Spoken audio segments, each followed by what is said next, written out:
Lord दोस्तों, हम आपका स्वागत करते हैं आज सुबह की प्रार्थना में। तो फैमिली में एक चीज का होना बहुत ही आवश्यक है और तभी वो अब फैमिली है, नहीं तो वो फैमिली नहीं है। नहीं तो वो अलग अलग सदस्य हैं। एक घर में अलग अलग सदस्य रहते हैं। ऐसा है मानो एक होटल में, जिस प्रकार से आप जानते हैं कि एक होटल में अनेक रूम होते हैं और उन रूमों में अलग अलग लोग होते हैं। कोई एक दूसरे को नहीं जानता, किसी का एक दूसरे से कोई रिश्ता नहीं है। चाहे उस होटल में 10 लोग हों, चाहे 1000 लोग हों, चाहे 4 लोग हों, लेकिन उसको हम फैमिली नहीं कहेंगे। क्यों? जबकि रह तो वो एक बिल्डिंग में रहे हैं, लेकिन हम उसे एक फैमिली नहीं कहेंगे, क्योंकि उनके बीच में एक चीज नहीं है। जानते हैं क्या? यूनिटी। उनके बीच में यूनिटी नहीं है, इसलिए वो, मैं सोचता हूं, एक परिवार नहीं है। तो एक परिवार में यूनिटी का होना, एकता का होना बहुत ही आवश्यक है। और विशेषकर जब आप मसीह में हैं, जब आप प्रभु यीशु मसीह पर विश्वास करते हैं, तो इसलिए आपके परिवार में एकता होना बहुत ही आवश्यक है। पति पत्नी के बीच में एकता होना जरूरी है। भाई बहनों के बीच में एकता होना जरूरी है। मम्मी पापा और बच्चों के बीच में, सास बहू के बीच में, हस्बैंड वाइफ के बीच में एकता का होना बहुत ही आवश्यक है। परमेश्वर का वचन हमें सिखाता है एकता के विषय में कि हम सब लोग एक रहें, एकजुट रहें, मेल मिलाप से रहें, प्रेम में बने रहें। लिखा है भजन संहिता की किताब, उसका 133 अध्याय और 1 पद लिखा है, देखो यह क्या ही भली बात है, ये क्या ही भली और मनोहर बात है, ये कितनी सुंदर बात है, कितनी अच्छी बात है कि भाई लोग आपस में मिले रहें। कि भाई लोग, केवल भाई नहीं, पुरुष ही नहीं, स्त्री भी हैं, सभी लोग आपस में मिले रहें, एकजुट रहें, यूनिटी में रहें, उनके बीच में एकता रहे। परमेश्वर का वचन सिखाता है कि कितनी सुंदर बात है, कितनी मनोहर बात है कि हम सब लोग एक रहें।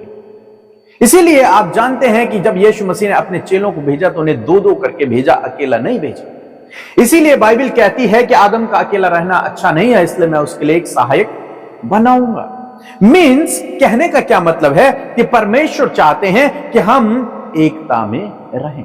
हम सब लोग, परिवार के लोग एक होकर रहें, अलग अलग नहीं। हां, हो सकता है हमारे रूम अलग अलग हो, लेकिन हमारे मन एक होने चाहिए, हमारे बीच में एकता होनी चाहिए।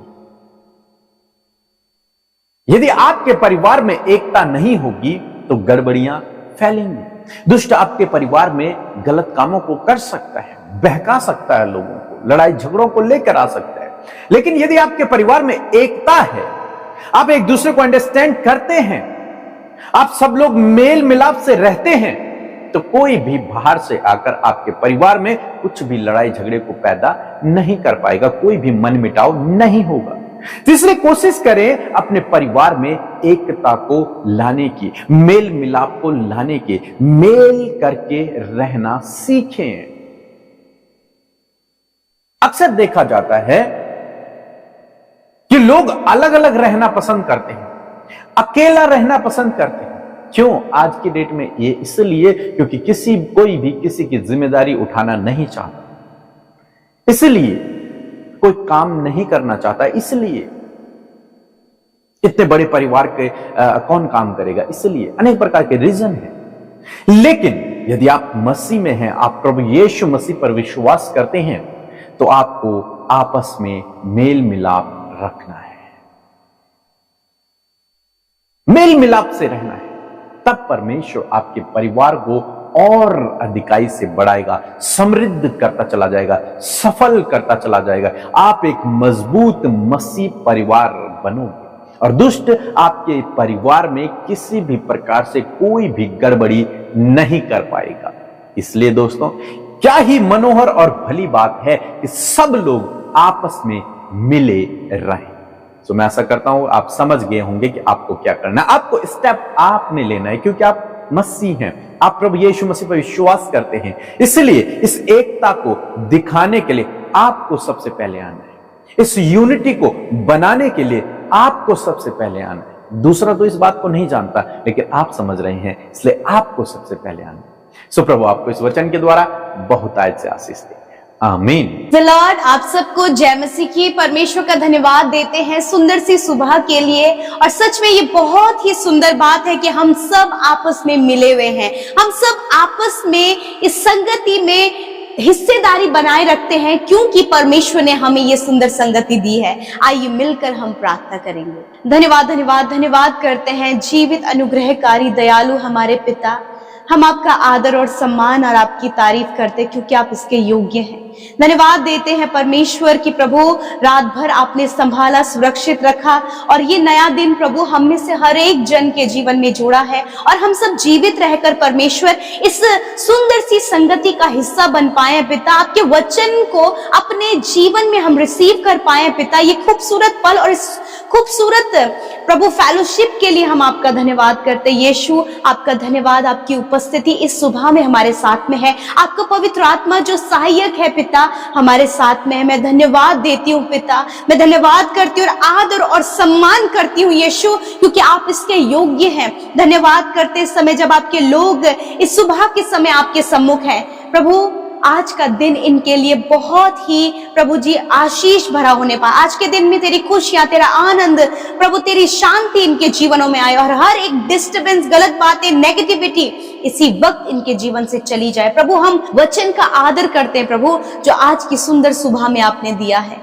सच में प्रभु एक फैमिली में परमेश्वर पिता एकता की जरूरत होती है प्रभु, और आपका वचन हमें ये सिखाता है परमेश्वर पिता। जब ये सारी बातें प्रभु आज आपके लोगों के परिवारों में नहीं है, यूनिटी की कमी है, एकता की कमी है प्रभु, तो मैं प्रार्थना करती हूँ जब आपके लोगों ने आज इस वचन को सुना है, आज जब इस वचन को अपने हृदय में बैठाया है, तो तेरे वचन के अनुसार प्रभु जो आपका वचन आपके लोगों तक पहुंचा है उसके अनुसार करने में पिता आप इनकी सहायता करें प्रभु। आज बहुत सा गुस्सा और बहुत सी मनमुटाव और बहुत सी बातें हैं प्रभु, जब ये एक दूसरे को देखना पसंद नहीं करते हैं प्रभु। सास बहू के बीच में प्रॉब्लम है, परिवारों के बीच में प्रॉब्लम है पिता, मेरे खुदा बच्चा और माता पिताओं के बीच में प्रॉब्लम है। खुदावन मैं प्रार्थना करती हूँ कि आज एकता प्रभु इनके परिवार में दे, आज यूनिटी को आप इनके बीच में दे मेरे प्रभु, और खुदावन वो आपसी मनमुटाव प्रभु दूर हो, और प्रभु इनका परिवार यूनिटी के साथ में रहे और आपकी महिमा करे प्रभु जी। आपकी एकता प्रभु इनके परिवारों में आए पिता। यदि आज जो भी परिवार ऐसे बिखरे पड़े हैं परमेश्वर पिता, जिनमें दूरियां हैं, कलेश है, कड़वाहट है, एक दूसरे के साथ रहना पसंद नहीं करते, जबकि एक घर के नीचे है परंतु बहुत ज्यादा कड़वाहट है, तो इसी वक्त वो सारी कड़वाहट, इसी वक्त वो सारे गलत बातें, इसी वक्त वो सारे नेगेटिव प्लान्स यीशु के नाम से हम रद्द करते हैं, और इनके परिवारों में तेरी खुशहाली और तेरी यूनिटी को, उस एकता को कहते प्रभु, ताकि इनके परिवार के लोग एक यूनिटी के साथ में रहें, क्योंकि आपका वचन कहता है कि कितनी भली और कितनी मनोहर बात है कि भाई लोग आपस में मिले रहे। हाँ परमेश्वर पिता, इन्हें एक साथ मिले रहने में, एक साथ यूनाइटेड होने में प्रभु सहायता और मदद करे परमेश्वर। भाई बहनों को साथ में प्रभु जी, हस्बैंड वाइफ को साथ में मेरे खुदावन, माता पिता और बच्चों को एक साथ में यूनाइट होने में मदद करे परमेश्वर पिता, और खुदावन सास बहू के बीच में पिता प्रभु आप यूनिटी को दे खुदावन, ताकि प्रभु जब लोग इनके परिवार को देखें तो मसीह प्रभु आप उनसे प्रभु झलकने पाए पिता। थैंक यू फादर, आज हर एक कलेश, हर एक लड़ाई झगड़ा, हर एक नेगेटिव बात, हर प्रकार की नकारात्मक बातें चली जाएं यीशु के नाम से। प्रभु यीशु आज की सुंदर सुबह में इनके परिवारों में आपकी एकता है प्रभु जी। प्रभु ये अपने जॉब करने वाले क्षेत्र में भी परमेश्वर पिता आपकी एकता को देखे पिता, जहां कहीं भी ये है प्रभु वहां आपकी यूनिटी को देखे खुदावन। आज जितने भी लोग बीमार हैं, यदि आज आप बीमार हैं, बीमारी की जगह पर हाथ रखें प्रभु यीशु मसीह। हम आपका हृदय से धन्यवाद करते हैं इसी वक्त हर एक बीमारी जो आपके लोगों के शरीर में है, जब उन्होंने अपने हाथों को बढ़ाया है यीशु नासरी के नाम से, हर एक दर्द, तकलीफ, घाव, चोट, infection, allergy, cancer, tumour, paralyse, हड्डियों को, मांसपेशियों को, अंदरूनी अंगों को यीशु के नाम से चंगा होने की आज्ञा देते हैं। इसी वक्त इनके बॉडी ऑर्गन्स चंगे हो जाएं, इसी वक्त यीशु के नाम से गांठें नष्ट हो जाएं, ट्यूमर डिसॉल्व हो, नसें रिकवर हो, हार्मोनल डिसबैलेंस यीशु के नाम से दूर हो प्रभु यीशु के नाम से। Kidney, heart, liver, lungs, pancreas इसी वक्त वक्त हील हो प्रभु, सर से लेकर पैरों तक प्रभु तेरे लोग चंगे हो यीशु के नाम से। इस समय जितने लोग वीकनेस को महसूस कर रहे हैं, बहुत सी बीमारियों में हैं, इसी वक्त वो सारी बीमारियों को हम डांटते हैं और कहते हैं इनके शरीर से जाओ। इसी वक्त प्रभु तेरे लोग अपने शरीर में प्रभु तेरी चंगाई को महसूस करें। जितने लोग हॉस्पिटल, वेंटिलेटर, आईसीयू में है खुदावन, उनके ऊपर आपके चंगाई को मांगते हैं और वो स्वस्थ भले चंगे होकर सुरक्षित अपने घर को आए खुदावन। धन्यवाद करते प्रभु, आज जो कुछ भी इनके शरीर में बीमारी है इसी वक्त दूर हो यीशु के नाम से। आज के दिन में जिस काम पर हाथ लगाएं वो काम सफल हो, जिस योजना को बनाकर प्रभु ये आगे बढ़ते वो योजना सफल हो। हर एक कर्जा इनके जीवन से चला जाए, हर एक फाइनेंशियल प्रॉब्लम इनके जीवन से चली जाए, इन्हें प्रॉस्पर करे, समृद्ध करे। और प्रभु जितने भी लोग जॉब के लिए एग्जाम देने जा रहे हैं खुदावन, आप उन्हें गवर्नमेंट जॉब से ब्लेस करे खुदावन यीशु मसीह। धन्यवाद करते छोटे बच्चे प्रभु जो एग्जाम, फाइनल एग्जाम होंगे खुदावन, उसमें प्रभु उसमें बेस्ट परफॉर्मेंस करने में सहायता करे परमेश्वर पिता। मेरे खुदावन मैं प्रार्थना करती हूँ बोर्ड एग्जाम देने वाले बच्चों को भी ज्ञान बुद्धि समझ दे प्रभु, ताकि वो बेस्ट कर सके और आपकी महिमा कर सके। हर एक परिवार में प्रभु आपकी आशीष और बरकत हो प्रभु, इनके परिवार के बच्चे बेस्ट पोजीशन में हो, इनके परिवार के लोग प्रभु ऊंचे ऊंचे पदों पर नियुक्त हो, इनके परिवारों में परमेश्वर अद्भुत प्रभु यीशु मसीह एकता नजर आए और ये आपस में मिले रहे। मैं धन्यवाद देती हूँ उस वचन के अनुसार प्रभु, आज आप अपने लोगों को, उनके परिवारों को आशीष दे रहे हैं। धन्यवाद पिता, आपने हम सबकी विनती प्रार्थनाओं को सुना। आज जितने भी भाई बहनों का जन्मदिन है खुदावन, मैं प्रार्थना करती हूँ प्रभु कि इनके प्रभु जीवन के वर्ष को अधिक करें प्रभु, ये तेरी बातों को ग्रहण करें और तेरे वचनों के अनुसार चलें प्रभु। धन्यवाद करते प्रभु, प्रार्थना है तेरी विश्वास योग्यता इनके जीवन में बनी रहे और 365 दिनों में परमेश्वर पिता हर दिन प्रभु ये तेरी भलाई को अपने जीवन में देखे, दीर्घ आयु दे प्रभु, इन्हें सफल करे। धन्यवाद, हर एक जन को आशीष देते हैं और इस प्रार्थना को यीशु के नाम से मांगते, सुने और ग्रहण करें। आमीन, आमीन और आमीन।